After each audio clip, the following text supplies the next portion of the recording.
King David had a mission to bring the Ark of the Covenant, God's special box, home to Jerusalem. This wasn't just any box, it was a symbol of God's presence and love among his people. David wanted everyone to know that God belonged at the very center of their lives, so he gathered all of Israel for a joyful parade filled with music and dancing. But when a man named Uzzah touched the ark and died, David realized how holy and serious it was to be close to God. The ark stayed at Obed-Edom's house for 3 months, and God blessed that home. Seeing this, David's fear turned to joy. He knew God wanted to be near his people.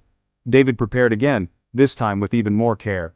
The parade resumed, and this time, everything was done just as God commanded. David danced with all his might, not caring how he looked. He was simply overjoyed. The priests carried the ark on their shoulders, trumpets sounded, and the whole city celebrated. God was coming home, and everyone, young and old, welcomed him with open arms. The city buzzed with excitement as God's presence returned. David's joy was contagious. It was a celebration like no other. The ark's arrival reminded everyone that God wanted to be close to them. It was a day of music, laughter, and hearts full of hope. David's love for God brought the whole nation together. Jerusalem became a place where God's heart could dwell.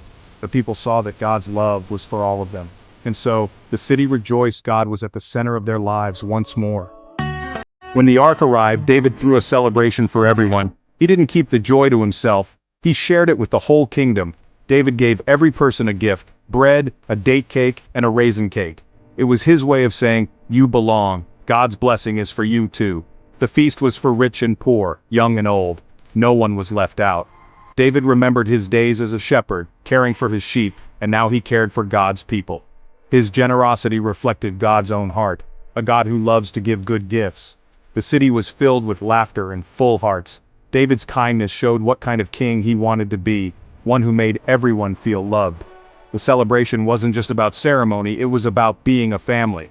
By sharing his joy, David taught everyone that the best way to thank God is to be good to others. It was a day of unity, joy, and gratitude.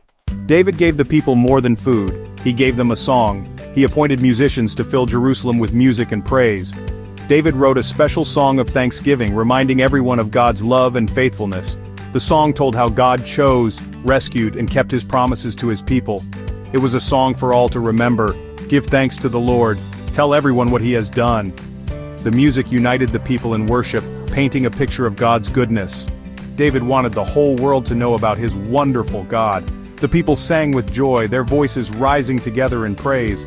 The song became a gift they could carry in their hearts, reminding them of God's never-ending love. Through music, David helped everyone remember that God was always with them. After the celebration, David sat in his palace and thought about God's ark in a simple tent. He wanted to build a grand temple for God.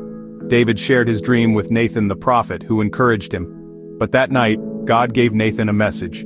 "David, you won't build me a house, I will build you a house, a family of kings."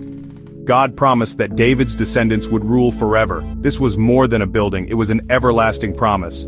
Through David's family, a rescuer would come, a king who would reign forever. David was amazed and humbled by God's grace. He prayed, "Who am I, Lord, that you would bless me so?"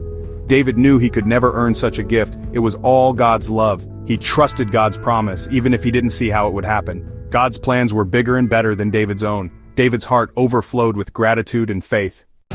With God's promise in his heart, David led Israel with courage and kindness. He trusted God for victory and ruled with justice and love. David set up good leaders and made Israel a safe, joyful place. His story shows the power of thankful hearts and trusting God's promises. David's joy overflowed into generosity, music, and praise. He was a king after God's own heart, leading by faith and compassion. David's life reminds us to welcome God into the center of our lives, to thank him, trust his promises, and share his love with others. Like David's great celebration, God's love is for everyone, and that's the best way to build a kingdom, on love, gratitude, and faith.